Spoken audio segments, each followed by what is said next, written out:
আমি মোহাম্মদ শফিকুর রহমান 188 ঢাকা 15 সংসদ সদস্য, বিরোধী দলীয় নেতা। জাতীয় সংসদের কার্যপ্রণালী বিধির 147 বিধি অনুসারে নিম্নোক্ত প্রস্তাবটি মহান জাতীয় সংসদে বিবেচনা ও সিদ্ধান্তের জন্য উপস্থাপন করছি। যেহেতু কাতারের সাবেক আমির, আধুনিক কাতারের রূপকার এবং বাংলাদেশের অকৃত্রিম বন্ধু মরহুম শেখ হামাদ বিন খলিফা আল থানি 12 জুলাই 2026 তারিখে ইন্তেকাল করেছেন, যা মুসলিম উম্মাহ এবং বাংলাদেশের জনগণের জন্য গভীর শোকের বিষয়।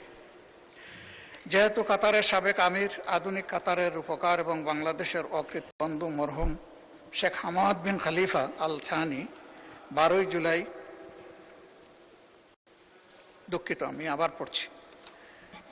আমি প্রথম থেকে আবার পড়ছি। আমি মোহাম্মদ শফিকুর রহমান 188 ঢাকা 15 সংসদ সদস্য ও বিরোধী দলীয় নেতা, জাতীয় সংসদের কার্যপ্রণালী বিধির 147 বিধি অনুসারে নিম্নোক্ত প্রস্তাবটি জাতীয় সংসদে বিবেচনা এবং সিদ্ধান্ত গ্রহণের জন্য উপস্থাপন করছি। যেহেতু কাতারের সাবেক আমির, আধুনিক কাতারের রূপকার এবং বাংলাদেশের অকৃত্রিম বন্ধু মরহুম শেখ হামাদ বিন খলিফা আল থানি 12 জুলাই 2026 তারিখে ইন্তেকাল করেছেন, যা মুসলিম উম্মাহ এবং বাংলাদেশের জনগণের জন্য গভীর সুখের বিষয়। তার দূরদর্শী ও প্রজ্ঞাপূর্ণ নেতৃত্বে কাতার একটি আধুনিক, সমৃদ্ধ ও বিশ্ব পরিসরে প্রভাবশালী রাষ্ট্রে পরিণত হয়েছে এবং তার শাসনামলে বাংলাদেশ কাতার দ্বিপাক্ষিক সম্পর্ক এক নতুন উচ্চতায় উন্নীত হয়েছে। বাংলাদেশের জ্বালানি নিরাপত্তা, দীর্ঘমেয়াদী এলএনজি সহযোগিতা, কর্মসংস্থান সুযোগ সম্প্রসারণ এবং কাতারে কর্মরত লাখো বাংলাদেশি প্রবাসীর কল্যাণ ও তাদের প্রেরিত বৈদেশিক মুদ্রার মাধ্যমে দেশের অর্থনীতিতে গুরুত্বপূর্ণ অবদান সৃষ্টিতে তার ভূমিকা বিশেষভাবে স্মরণীয়। বাংলা কিউআর, যেখানে নগদ পেমেন্ট সেখানে। সারা দেশে 10 লাখেরও বেশি মার্চেন্টে নগদে পেমেন্ট করুন খুব সহজে।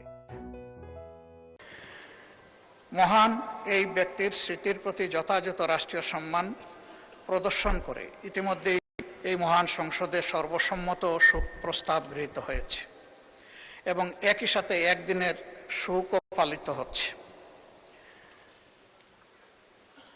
এর সাথে আমি অধিকতর সম্মান প্রদর্শন এবং আমাদের ভবিষ্যৎ সম্পর্ককে নতুন উচ্চতায় নিয়ে যাওয়ার স্বার্থে দীর্ঘদিনের বন্ধুত্বপূর্ণ সম্পর্কের স্বীকৃতিস্বরূপ ঢাকায় অবস্থিত কাতার দূতাবাস সড়কটি শেখ হামাদ বিন খলিফা আল থানি সড়ক নামে নামকরণের প্রস্তাব করছি।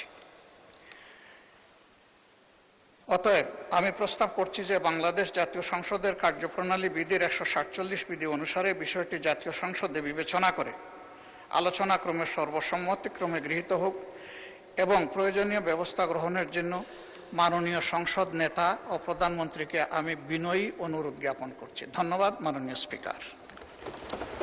ধন্যবাদ মাননীয় বিরোধী দলের নেতা। আমি এখন মাননীয় সংসদ নেতা ও মাননীয় প্রধানমন্ত্রীকে বক্তব্য রাখার জন্য আহ্বান জানাচ্ছি। ধন্যবাদ। মাননীয় স্পিকার, আপনাকে ধন্যবাদ।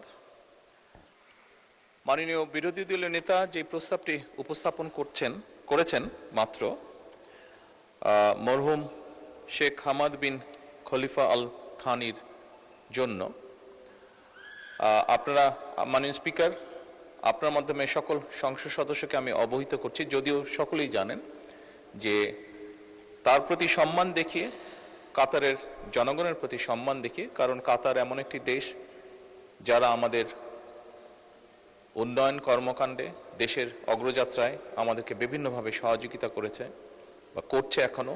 শুধু তাই নয়, লক্ষ লক্ষ বাংলাদেশিকে কর্মসংস্থানের ব্যবস্থা করে দিয়ে কাতার বাংলাদেশের উন্নয়ন, অর্থনৈতিক উন্নয়ন যাত্রাতেও অংশীদার তারা।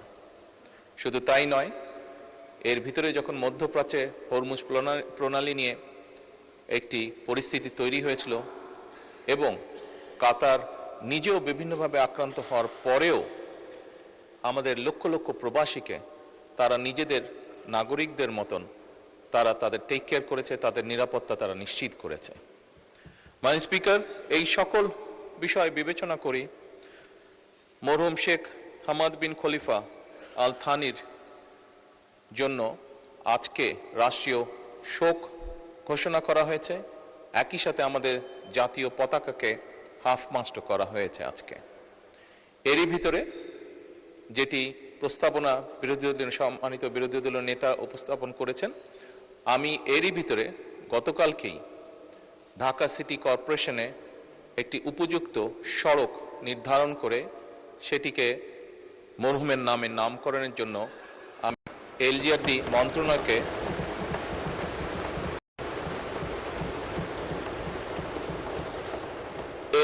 মন্ত্রণালয়কে গতকালকে মৌখিকভাবে নির্দেশনা প্রদান করা হয়েছে মাননীয় স্পিকার। এবং আজকে মাননীয় বিরোধী দলীয় নেতা এই বিষয়টি উপস্থাপন করার জন্য আমি আন্তরিকভাবে সরকারের পক্ষ থেকে মাননীয় বিরোধী দলীয় নেতাকে আন্তরিকভাবে ধন্যবাদ জানাচ্ছি। মাননীয় স্পিকার, আপনাকে ধন্যবাদ। ধন্যবাদ মাননীয় সংসদ নেতা।